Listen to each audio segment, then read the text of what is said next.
Welcome to It's All About the Questions, where learning to ask the right questions can help you achieve lifelong success. Now, here to help you ask all the right questions is award-winning author, international speaker, and business strategist, Laura Stewart.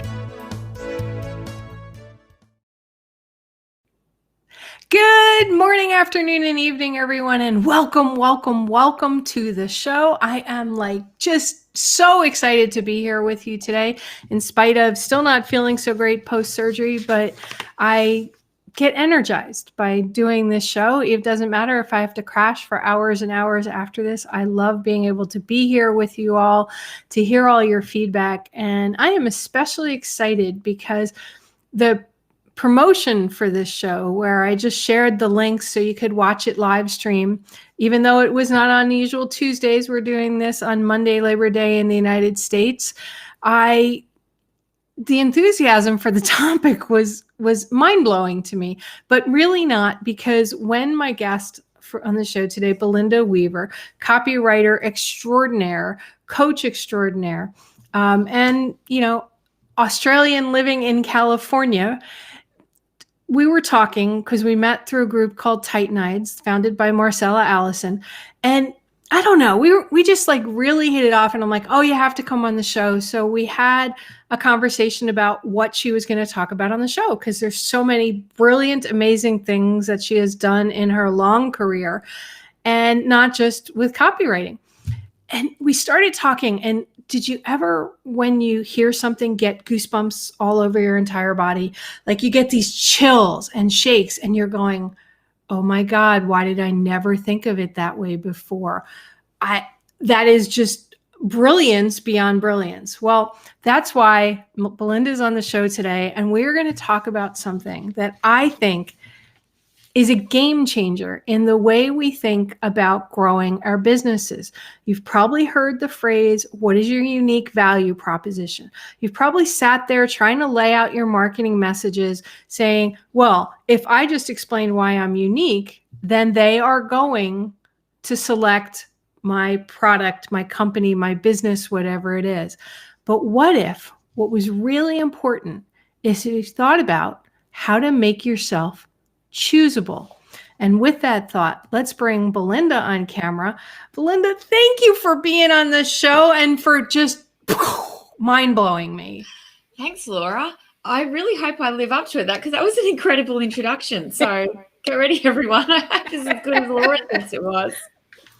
When we first started talking about this topic, and because there's so much, we're like, okay, what's the one thing that Belinda Weaver does that we can talk about that is relevant to my listeners, that can shift perspectives?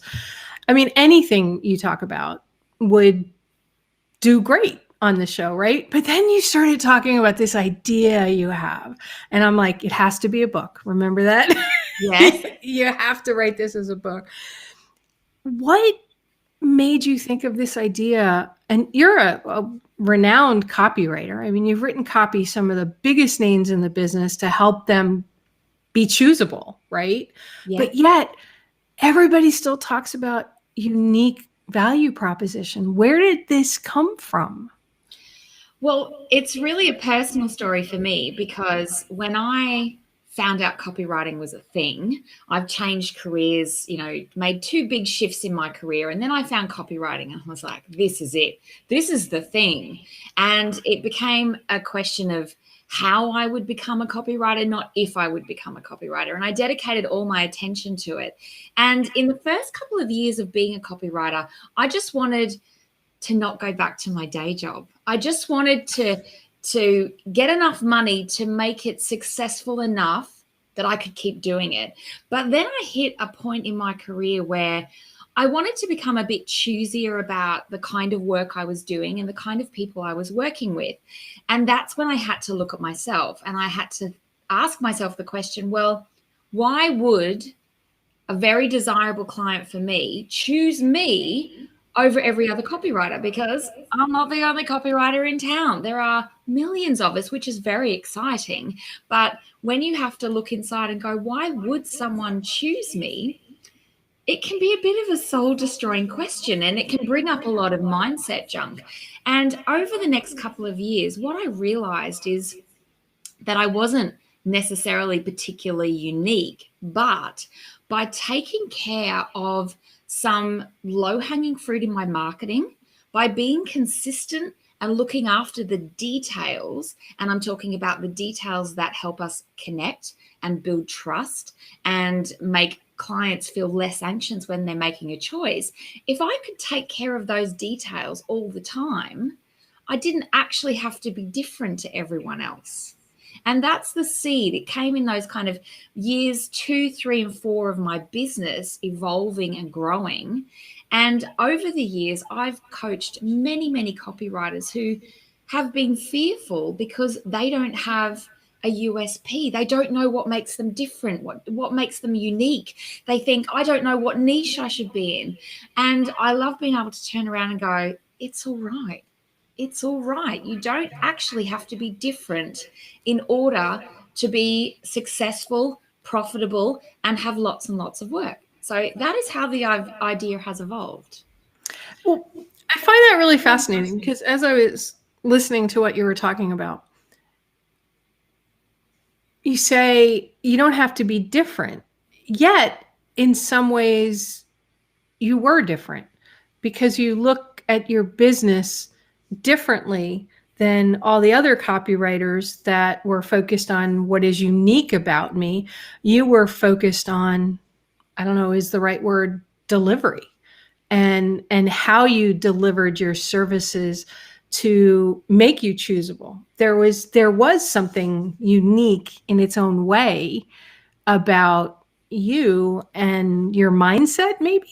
I don't know. Let's talk some more about this. I think it's a valid point, but I have to realize as well, as I've been thinking about this, the ideas have really pulled together relatively recently for me. I didn't have this idea of being choosable in that kind of articulated way when I first started doing it. To be honest, I was thinking, I don't know what's different about me, so I'm just going to do the best I can at my craft. I'm going to do the best I can at delivering a service. And I thought, I'm just going to control the things I can control, and that's my work. But it's really come together as I've looked back on that and thought, yeah, actually, I stopped worrying about being different and just did good work, the best work I could do. You know, that is so powerful because my listeners that have been listening to me for 6 years now, or 7 years now, that I had a tech company, a tech services company, and it was a multi-state tech services company, woman-owned, which was unusual back when I started it, before I sold it. You know, I'd go to events and I'd be the only woman. So that was sort of like my unique value proposition, right? A woman in tech with all the degrees and certifications. But I was a small fish compared to a lot of the other players where I started the business.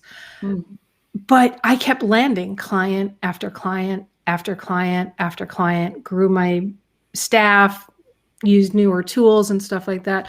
And one day somebody said to me, well, how do you land the size clients you land when you only have a few employees and, you know, you're not making $10 million in revenue a year? And I started thinking about it. And that's what this how to be choosable thing has got me thinking about since we spoke the other week and what we talked about. I made myself choosable without thinking about it. You know, we asked the questions nobody else asked because we really cared. You know, we figured every other player was going in there pitching tech, pitching this, or just doing what the client said. Instead, we just sat there and said, so what are your goals?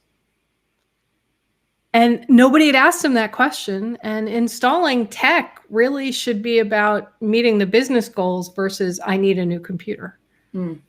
It makes a huge difference, right? So when we talk about the mindset, and I was like, oh, I'll go in after a, Fortune 50, Fortune 100 company. I don't care. So what if they say no? I would learn something and make a connection. You never know. So how do you begin thinking about that for yourself? I mean, there had to be a letting go, as you started to describe, a letting go in your brain. But then there had to be some other thing you started doing that you can expand upon.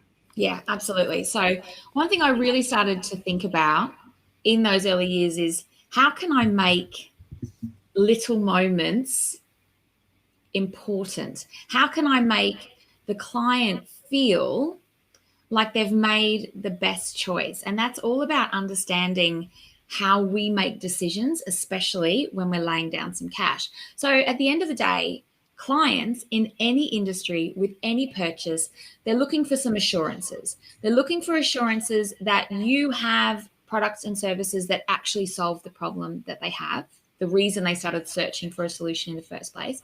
They're looking for assurances that you have solved these problems before with other people successfully. And they're looking for assurances that the experience of working with you will be a positive one. And those ideas have helped me zone in on some specific details that you can shine a spotlight on that make you the benchmark when we're making decisions. Because I like to think of this as when I'm choosing a service provider or a product, I'm often looking at a few different options and I have all the tabs open.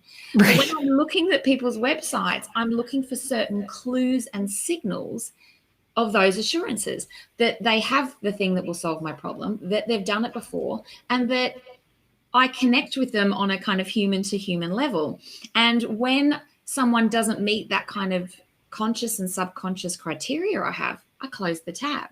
And so that's the process. We want to be the last tab open as the most choosable option. And so I have this 3 spotlight system framework where I encourage people to shine a spotlight on their business, shine a spotlight on their customers, and shine a spotlight on themselves. And the last one is usually the ickiest, but we can dig into some really easy details. And that's why I called it the low-hanging fruit. This is not difficult stuff. But when you take care of all the little details consistently, you send off signals that you can be trusted, that you are legit, and that the experience of working with you will be a good one.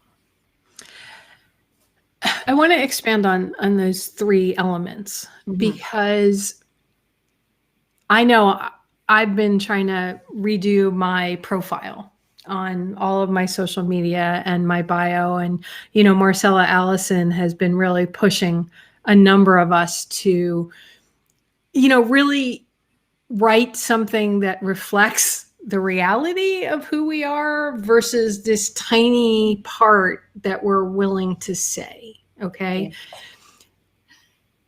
What I hear you saying, Belinda, is that when it comes to making yourself choosable, your company or whatever, the human part of it is a major player in that. Correct? Not correct? Yes, absolutely. And it's the bit we usually shy away from and that's why I start with the spotlights, shine a spotlight on your business, because that's usually a lot easier for us. Right. Then your customers, again, a lot easier. And then when I say, now we need to spotlight you, people go, oh no. But it is a really huge element, because if I've got 2 choices to make and on paper they're exactly the same, it will absolutely come down to whether I feel like I could work with you or not, you as a human being. And if you've got teams and teams of people, you're not the only person. It will be whether I find an affinity with the vibe of your business and brand, with the company values and how you operate, which is the human side of your brand. That's really important. It sounds like it goes opposite to what a number of business exit strategy people say, which is don't make it about yourself, because if you ever want to sell, you're selling the brand, not you. And if you're too tightly tied to the brand, then you're never going to be able to sell it, because if you're gone, how do you link that together? In an entrepreneur world, a lot of entrepreneurs never plan on selling. They're just solo practitioners, solo entrepreneurs. But this how to be choosable factors in for people growing their businesses and for large corporations too.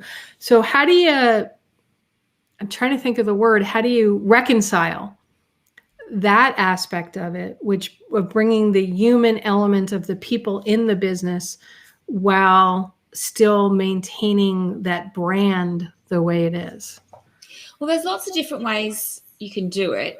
But, I have an example where I was looking for an accountant, and I had to look at I looked at a lot of different accountants, and some were very small, like, just one person, and some were very big corporations.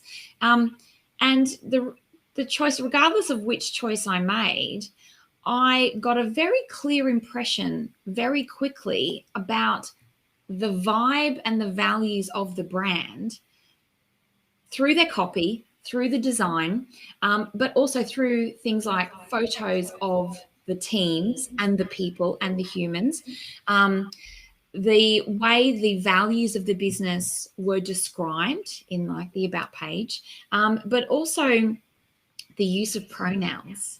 And this is where we sort of talk about shining a spotlight on customers. The way you use pronouns in your copy can really change the way I hear the conversation. So using a lot more we and us and the team and all that kind of language makes it much clearer that these are a bunch of people with the same vision working together for the same goal.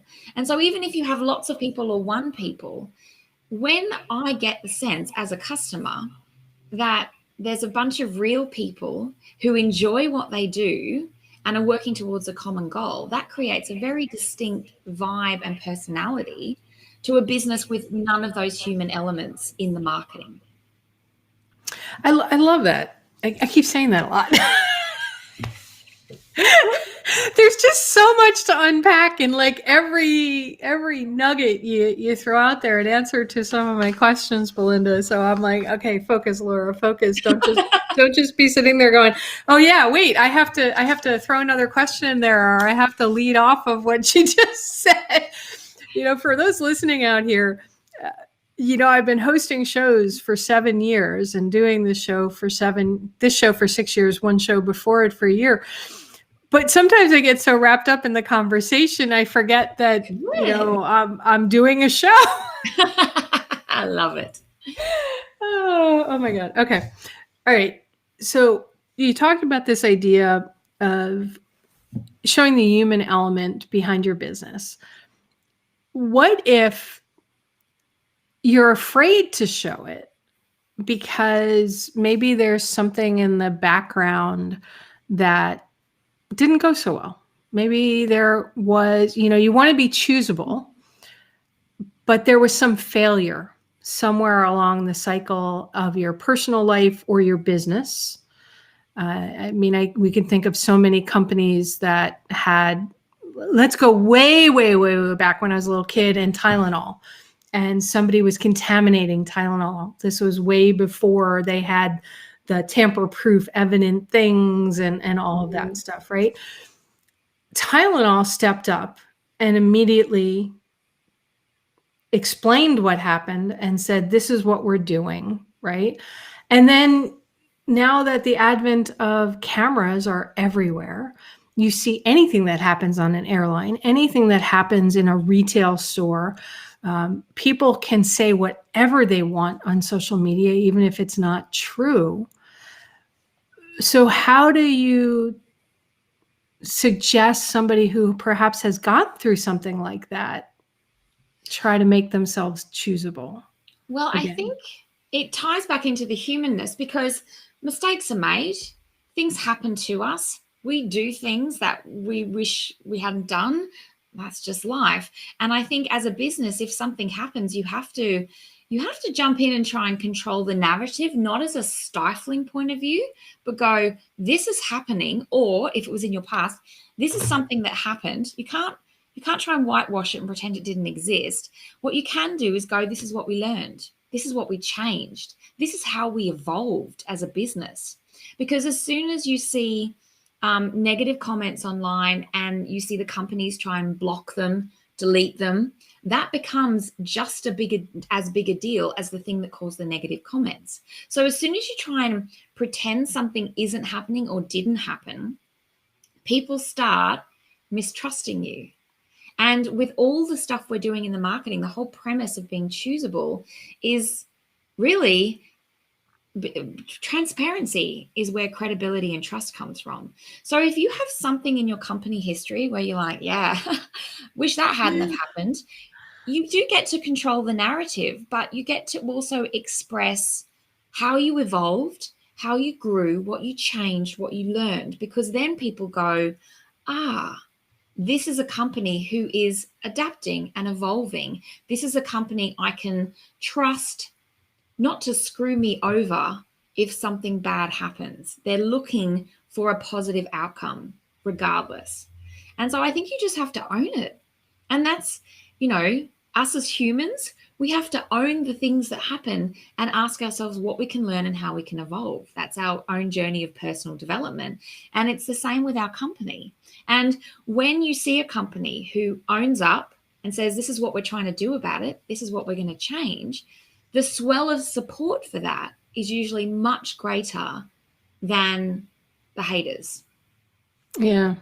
Unfortunately, there's so many haters out there nowadays, and they're like, I can yell fire in a movie theater if I want on social media, even if it's not true, because the First Amendment says I can do whatever the heck I want. And that delves into a whole nother topic for another show of moral and ethical kind of things.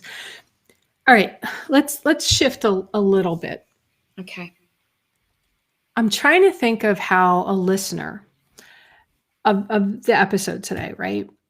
They're sitting here going, oh, okay, forget unique value proposition. I want to make myself choosable. Yeah, I get I need to put some of my own humanness into it, my team's humanness into it. It doesn't matter that I'm selling these pens, it's that I got this one in the mail the other day. So it's got my company name on it and everything. And I was like, oh, they're sending me a free pen. Of course, they want me to buy the pens. I know nothing about the company. I'm using the pen. I like it. It's got like a little flashlight on one end, and on the cap is a stylus. Really kind of cool. And it writes nice. They're not telling me anything about them. There's no making themselves choosable other than the fact that they sent me something. Yeah. And now that's how they got your attention. Right. But that might really simply just spark you with the idea of like, actually, I wouldn't mind some pens. Now I'm going to go to the internet and see what are my other options. How much do these things cost? Where can I get them from? What other customizations can I get? And then you're in the decision-making thing where you've got a lot of options and you need to make a choice. And so when I'm talking about being choosable, I mentioned the spotlights. Shine a spotlight on your business, on your customers, on yourself. And I'd love to just dole out some of these really tangible things that people can do. Yeah, dive in, please. Excellent. So when we're shining a spotlight on our business, we have to think about like our branding, how we look, but also how we sound. Is it, I like to use the word authentic, but that's a way we can stand out from other people in the industry. And as a copywriter, I'm always encouraging people to be more conversational. Write your marketing as if you're having a conversation with someone. Imagine your very best salesperson is in the room. They're not stilted, they're not formal, they're not aggressive, hopefully. They're persuasive and charming and friendly. They ask questions, like you said. They get to know what is happening and they present a solution in a way that fits the person. That's how you can make your copy sound, right?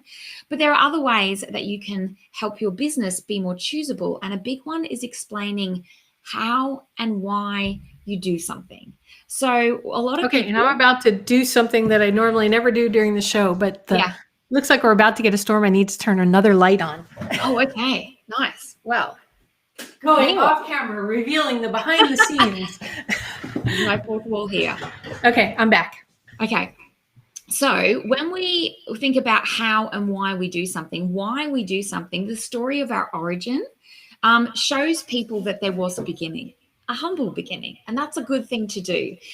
When we talk about how we do something, when I'm working with someone for the first time, I don't really know what's going to happen, and that makes me anxious. So whenever you're thinking about your customers, they are naturally going to be a little bit anxious about what happens next because they don't know. A way that you can relieve that anxiety is explaining your process. First, we do this, then we do this, then you're going to confirm this, then we have an invoice. Finally, we have a wrap-up session. And I'm like, now I have a path. I have a journey that makes me feel safer. So if your business has a process on how you work with customers, even if it's just the ordering process, if yours is the only business that explains that process, I instantly feel more safe with you. So that's another way you can differentiate your business, explaining your process. How do you make okay. things? All right. Let me just give an example and see if this fits with what you just said.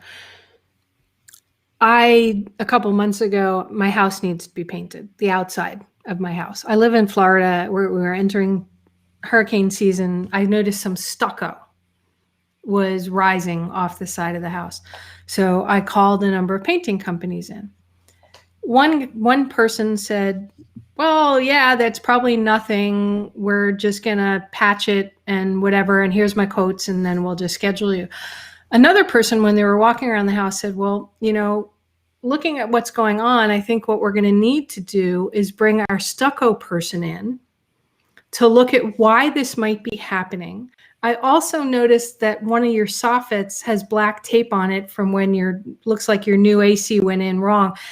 I think that we should consider replacing that, no extra charge, so that you don't have that eyesore on the side of your house. And once we start doing it, here's what's going to happen. The stucco man's going to come first. Once he's done his thing, then our painters come in and they patch everything else. Then they come in and they seal. So he went through and explained the whole process. And then his wife constantly communicated with me. Mm-hmm. These other people, they just sent a quote and that was it. Never communicated with me again. So that's kind of an example of what you were just talking about. Because the question I hired, by the way, those other guys with the stucco person. Which one did you trust more? Which one did you hire? And it was clearly the ones that gave you more information. And I'm not talking about fire hosing your clients and customers with information, but empower them with the information they need to make a choice.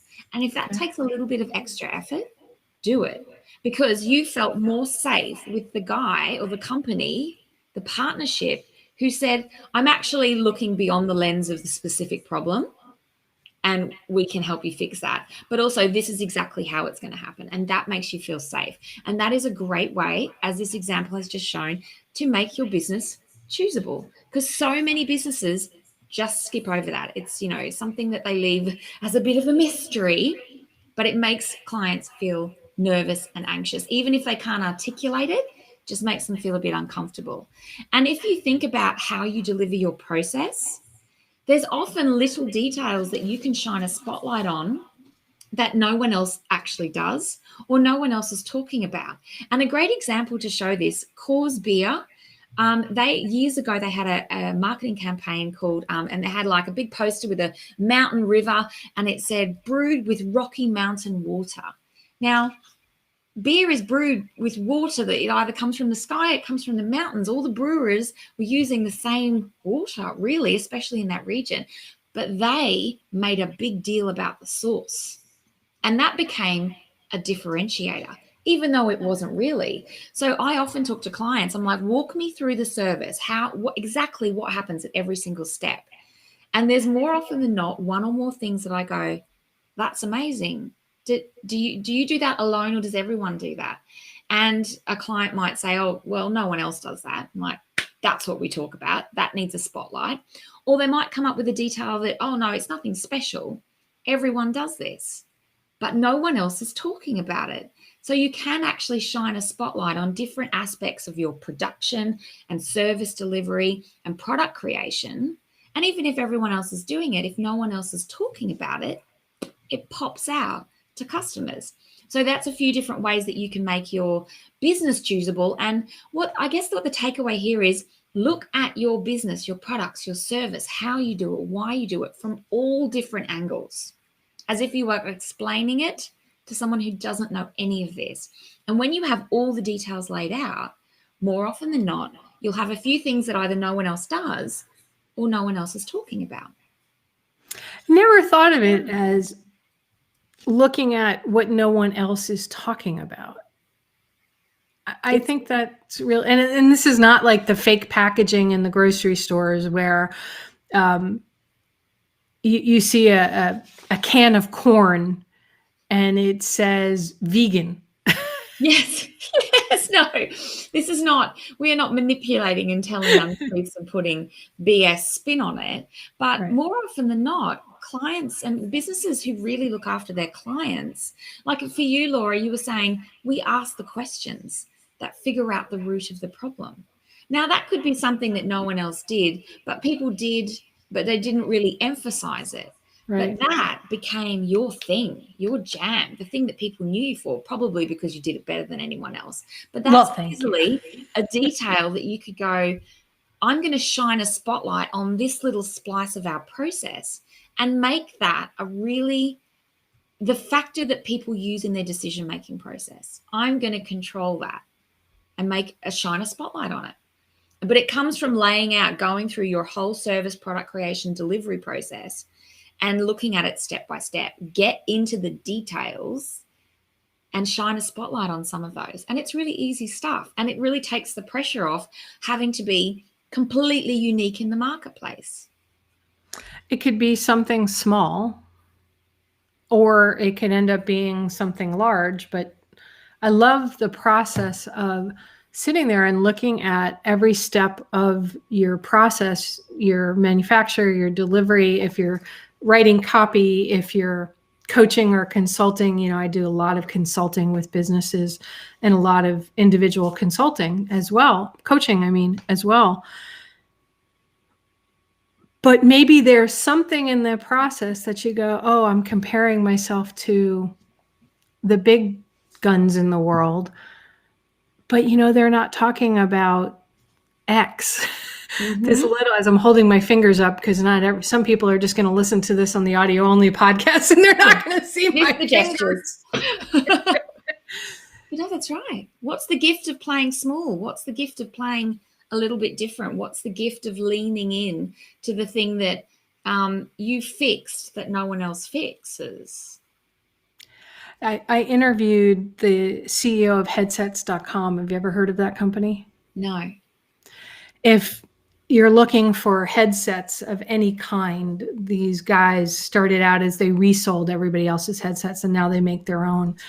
And, I had the CEO on the show and we talked about something that they do differently than everybody else. They give Tootsie Rolls with every purchase. I love that. And we're not just talking the plain chocolate Tootsie Rolls. They're the, variety pack, unless you say to them, you only like the vanilla or the chocolate or the whatever. And you can even call them up and say, can I have some Tootsie Rolls? And they will send you a packet of Tootsie Rolls. And if you're a really good customer, one day I got a box, I swear it was like 4 pounds, and it was just filled with Tootsie Rolls. Yeah. That's a beautiful moment of delight. Yeah. And people started sharing pictures of their headset boxes with Tootsie Rolls as like cushioning and packaging. Yeah. And they made themselves choosable for, something that really had nothing to do with their products, but had to do with their process and who they are. And, that's not about the candy. That is about a company who is saying, we care so much about the experience of our customers that we are conscientiously and proactively thinking about ways we can delight and surprise them. That's that's not about the Tootsie Roll. It's about we're going to make time and set aside money to delight our customers beyond the quality of our product. Okay, that's like so tweetable. How do we delight our customers? To make yourself choosable, you need to delight your customers. But I feel like delight, like a lot of the things we're talking about is proactive stuff you could promote, Right. the low-hanging marketing fruit. Delight is something that you can keep in your pocket to build up your almost post-purchase goodwill and that referral network. Delight comes from surprise. And what we should be doing is setting accurate expectations for our customers. That's why we explain our process, because the number one influence, this is not a surveyed result, this is Belinda's number one reason for customer dissatisfaction, is because I didn't get what I was expecting. Now, if you've told me exactly what to expect and you deliver what I expect, the idea of me being satisfied is like a 90% hit it out of the park thing. What that means then is you have this extra time. If you have a really well systemized business and you're not trying to remember your process and systems from your head, that gives you brain space and creativity to go, now that we're meeting expectations, what can we do to exceed them? That's where the surprise and delight come in. And it can be something unexpected and awesome, or it could be a little treat, or it could be just over delivering in some way. There's lots of different ways we can do that, Right. but you don't have the brain space to think about that unless your product and service delivery is really strongly process driven. But that little thing can be the difference between someone looking somewhere else for the next time they need the thing, or absolutely coming back to you and telling everyone they know. And that is a huge and very powerful referral machine to drive sales. And that makes you choosable over and over and over again. Over again, yeah. And that might be, as you just indicated, just simply delivering time after time after time exactly as you promised, or communicating when maybe something doesn't quite go the way you'd like it to. Yeah. As we're all seeing in the world today, that not everything happens the way you'd like it to happen. That's right. Because you can't. And it Okay. leads nicely back to the, sorry if I can go, I get so excited. Go. But thinking about our customers, and that's the second spotlight, is shining a spotlight on our customers. And that's, it's actively thinking about their experience and how you can level it up. Not just the baseline is meeting expectations, and that means setting them, but then we want to exceed them. We want to talk to people in our copy and our marketing, not about them, but to them. And that's where we use our pronouns again. I use a lot of you words in my copy, because the moment of someone reading your marketing and engaging in your marketing material, it's a conversation between you and them, but you're not there for it. So the more we can make our marketing feel like a conversation, the more people let their guard down, not in a manipulative way, but in I feel relaxed with this. We want to connect with people's pains and frustrations without shaming them or embarrassing them. But we want people to know, I get it. This is where you're coming from. This is what your life is like. And that's where getting to know your customers is really, really important. But we want to focus on the impact, not just the solution, the impact the solution can have in their lives. But this is all, kind of marketing 101 stuff, certainly copywriting 101 stuff. A lot of people skip it over. But the big part of shining a spotlight on your customers is sharing their stories, giving them a floor space to share the experience of working with you, and sharing their stories across your marketing, not just once when it happens, but all the time. And a lot of people start feeling a bit uncomfortable at this point because they're like, that feels like bragging. I like to think about it as celebrating my clients and their awesomeness across my marketing all the time.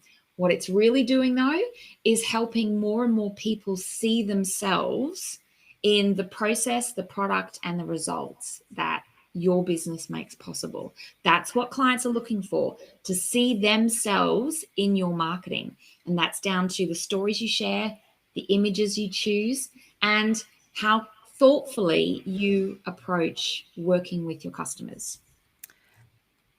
I can hear my listeners saying, I can't possibly share customer stories because then my competitors will know who my customers are.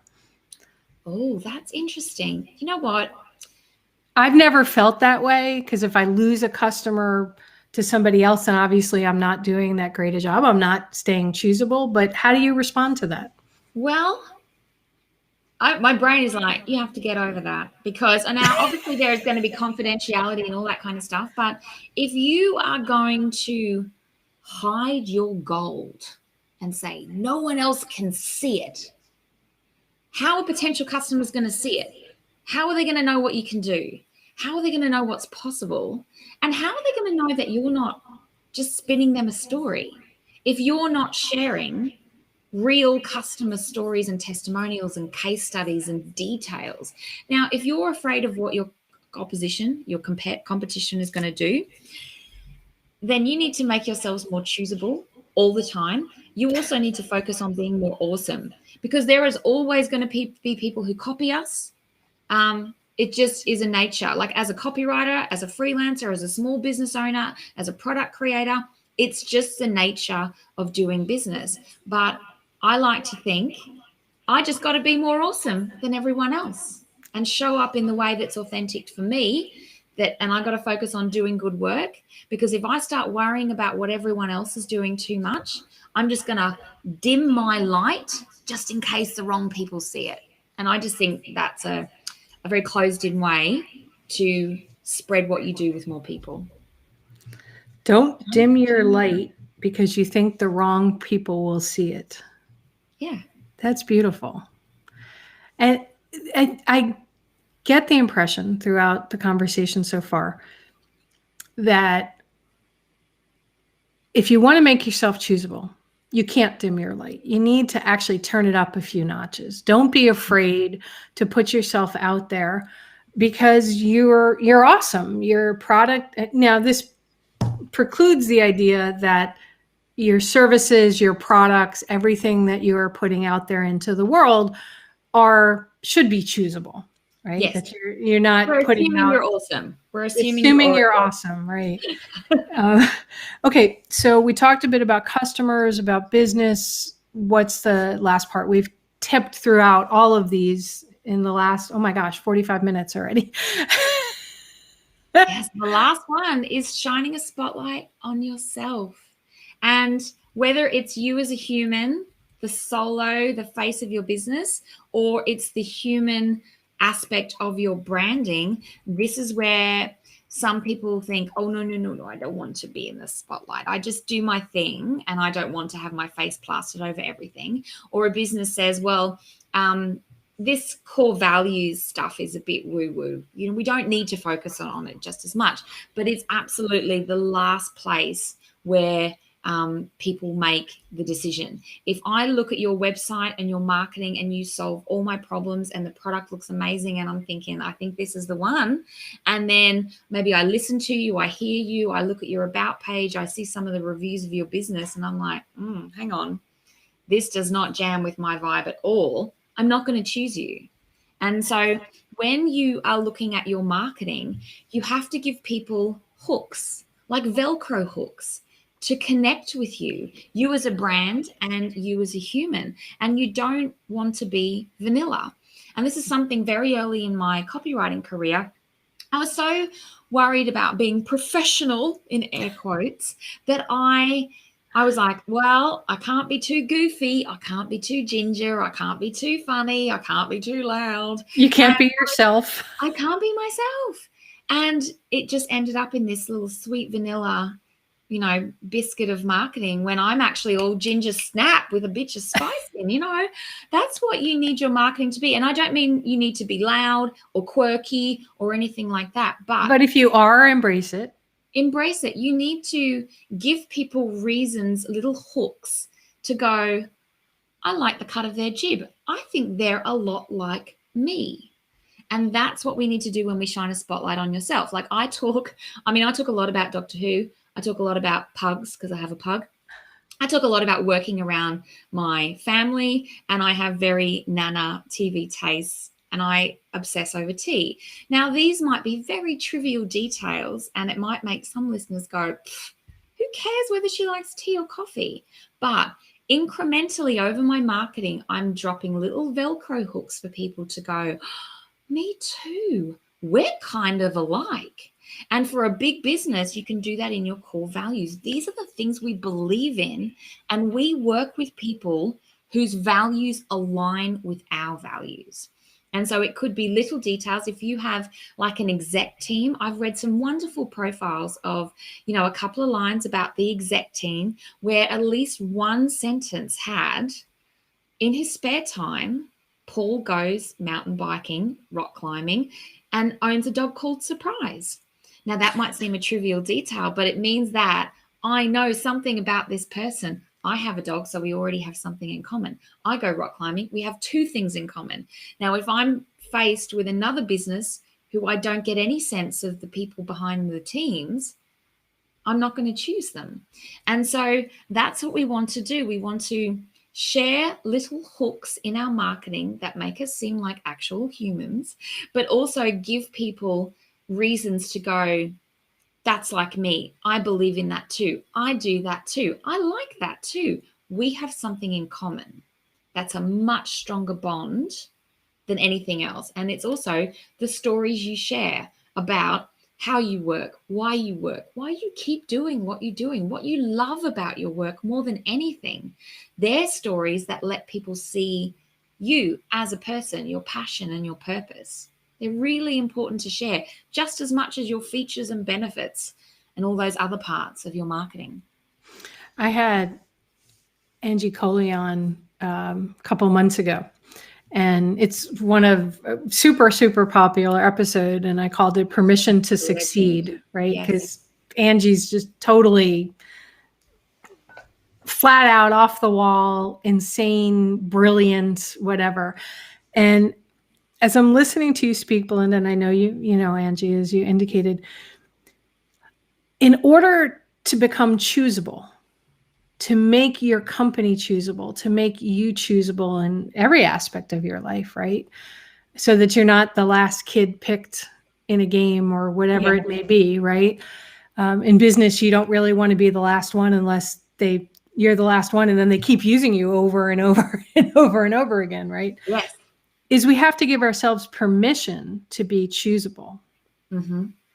So how do you recommend somebody give themselves permission to be choosable, to let go all of these ideas that they've had for years about it has to be a unique value proposition. I have to do all these things everybody else said, rather than what we've just talked about today, which is another way of looking at it. And I know it's hard because I'm basically saying the marketing terms that we've heard since day dot are wrong. And I'm not really saying that, because if you actually do something unique, you should celebrate it. That is killer. But for most of us, we don't have that thing in our pocket. And sometimes, and I know startups, like I'm in Silicon Valley, a lot of startups here have this market struggle where if they're doing something that no one else is doing, they have to educate the market. That is time consuming and expensive. Look at Amazon, Uber, right? They had a unique value proposition, but they certainly weren't choosable in the early days. No, they had to teach us all why we needed them. Now, of course, they, the market leaders, there's lots of people who have come in behind them, and it's much easier. It's much cheaper and faster and easier if someone is already doing it in the marketplace. So take that as the gift. You're in a proven space, which takes the pressure off. The other thing is that the idea of this kind of unique unicorn complex can cause us stress. And it's something, Laura, I want to flip to something you said when we chatted before this. Sometimes the most powerful moment is hearing, and it doesn't necessarily need to be the first time you've heard it, but the right message from the right person at the right time. And so when you focus on the low-hanging fruit of your marketing that show people that you're a bunch of humans with a clear purpose, that you've got products and services that have solved problems, that you've solved them for other people, and the experience of working with you is going to be a positive one. If you focus on all those details, you can stop being anxious about being unique, and you have something to take care of now. But it also means you can focus on just delivering good work. doing the best you can do and always looking to improve it. And I just personally find that idea of narrowing the focus of what I should be looking at really freeing. I stop worrying about me not being good enough compared to everyone else because I'm not different. And I begin to focus on what I have control over. And that is how I deliver my service, how I talk about my service, and how I focus on my customers. That's what I can do. And so I would say it's actually quite releasing, freeing, and empowering to let go of how you compare to everyone else and just focus on reaching the right people with the right message at the right time. I had totally forgotten that I had said that. It's talked been about around that. my head ever since we chatted. It really has. Wow. And that was something I had heard from Les Brown from the very first time, and that always stuck with me. And that leads to really enforcing what we've been talking about all day, which is you never know when somebody's going to need what you do or who you are to help with them. So don't just give up either, because maybe you're not marketing to the right people. Maybe there's something in your messaging that you're still trying to find this unicorn. Or maybe, I know this because a lot of my listeners talk to me about this, Belinda. They're not putting themselves out there because of what you just said about they have to be what the startup world is called. You have to be the unicorn. You have to be so different. And forget it, if you're like everybody else, there's no way your business is going to thrive, because what's to stop somebody going from the chain store to the small independent business, to go from a large corporation to a small entrepreneurial startup or something like that? I really love this idea that you talked about of, be yourself. Be clear about your business, be clear about who you are and your customers. But this is not go find your niche, right? This is not who's at the seat at the table. It's a completely different kind of story. Yeah. And it's take care of the details, because the details is where you have your power. The details is where you begin to have your groundswell. If you start thinking, oh, I've got to be unique, and I know we keep coming back to this, but it's just a really common pressure that we have in marketing. What makes you different to everyone else? If you let go of that idea and go, I am going to take care of the little details of every single step of this process, and I'm going to take care of the details in my marketing and share small moments rather than waiting for grandiose moments, well, then the grandiose moments will come. So this is not about fixing and changing one thing.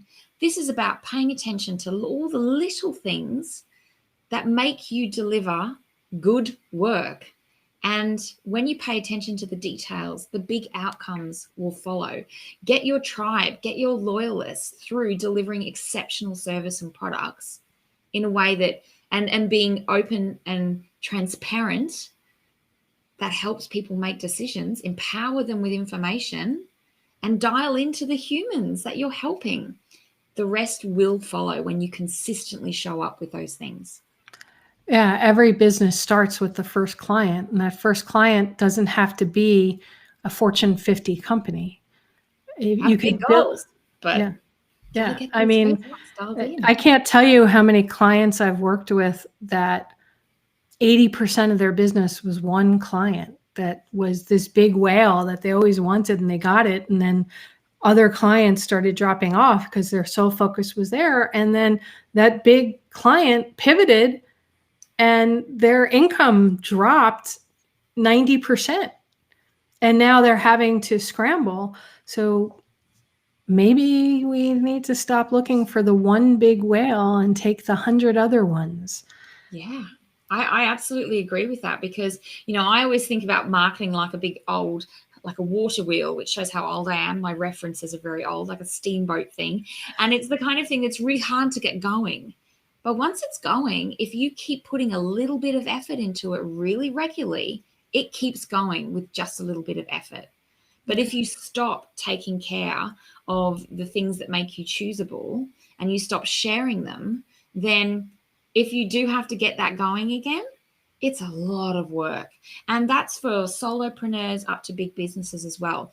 I'm always saying, always be marketing, even when you're busy, especially when you're busy, because you never want to put all your eggs in one basket. But it also means that it starts to create a ripple effect, all these little story sharing and details, and, your maybe the 3 things that people know you for. It creates a ripple effect that just keeps going as long as you keep the momentum going too. All right. Well, we're almost at the end of the show. So I always like to ask this question. Is there anything that I didn't ask you that you wished I had? No, you do ask good questions, Laura. I think one of the things I guess I would leave people with is something you have already asked, how to actually get started with this, is let go of the idea that it has to be big and it has to be different, and just focus on little moments, because small moments lead to big moments. Lean into what you do and what you love and why you love it. And I guess this is it. Enjoy the journey of your work rather than worrying about what everyone else is doing. Beautiful thought. Now, Belinda, how do people find you? Reach out to you? I would love that. Copyright Matters is my website, copyrightmatters.com. So that's COPYWRITE, matters.com. There's lots of stuff on there. I usually hang out on Facebook and Instagram way too much. And I have a free Facebook group called For the Love of Copy. So if you kind of like copywriting, if you're a bit of a word nerd, that's a great place to come and hang out with me. But yeah, I'm on social media probably a little too much. And I would love it if people say hello. I'm one of those people. I always reply to my emails. I always reply to my own DMs. And I would love to have some conversations with people about how your ideas have changed because of this. It's so great. I mean, so it's copyright, but spelled differently. So say the website again. COPYWRITEMATTERS, Copyright Matters. Copyrightmatters.com. Perfect. And of course, Belinda Weaver everywhere on social media. I love that. And because you took your time out today on Labor Day, because tomorrow I have to go get a CAT scan, my usual show day. What are you and the family have planned for the rest of the day? I know camping was out because of the fires in California. And Yes. I'm a Boston Terrier fan, so snub-nosed dogs rule. Well, I'm actually, I have a coaching membership. So I'm going to be doing a presentation in my private coaching membership about non-manipulative copywriting, like which are marketing techniques, how they can be used for good and how they can be used for evil, and how we can make the internet a better space as copywriters. So I'm really looking forward to that chat. And actually this afternoon, I'm getting a new tattoo. Okay. Are you going to tell us what? Yes, I'm happy to share. I'm getting 2 hummingbirds done on my forearm here, because I'd never seen a hummingbird before I came to California, and I'm obsessed with them. And I've got 2 daughters, so I'll get two hummingbirds. But, I don't want to take up too much more of your time, but it's a really interesting thing because I am choosing someone who's making me feel very anxious. And it's the nature of the tattoo industry. I don't know how much it's going to cost. I don't know how long it's going to take. I haven't seen the design she's done yet. And I feel very anxious about it. And I feel like while the tattoo's being done, I might drop some coaching ideas. Like, hey, you know how you could make yourself a little bit more choosable? But you still chose her. So there's something about her that was choosable. Her work. This is the thing where the work is it. So I am making decisions on how flexible I'm prepared to be on other aspects in order to get the result that I want. But I'm really dialed into how I feel about this process. Yeah. Well, I'd be so panicked and freaked at the idea of somebody tattooing my skin. So kudos to you. Just the idea of all that pain. I went to get electrolysis once and almost leapt off the table. So But yeah, so this afternoon's about me. Okay. And my husband and the kids will be hanging out and maybe trying to cool down because it's really hot here today. All right. Well, I want to see a picture of the hummingbirds when they're up there. Maybe I'll post it on the post with this, because everybody's heard all about that after the tattoos have healed. And I'll be thinking good thoughts and sending your way. And thanks so much for being on the show. Oh, no, thank you for finding this conversation useful and inviting me here. I really, really enjoyed the last hour. Oh, it's been awesome. You're going to have to come back on the show again, Belinda. Talk about some more things. Yes. Like the evil marketing, don't be that way. We might have to do a whole show on that one. That would be very cool. All right. Okay, everybody, that was, I always love my guests. I always rave about my guests, but I love guests who make me think about things differently, who give us a different, and I hate to use the word, but I'm going to say unique way at looking at something that we do on a daily basis. Words matter. Making yourself choosable over finding your unique value proposition. What does that stir up inside of you?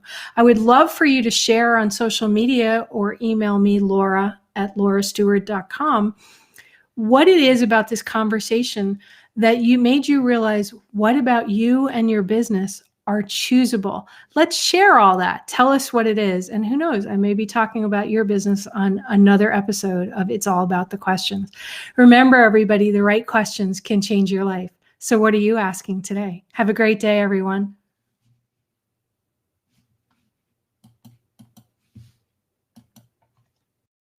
You've been listening to It's All About the Questions, starring Laura Stewart. Connect with Laura at it'sallaboutthequestions.com and download a free workbook that will help you ask better questions starting today.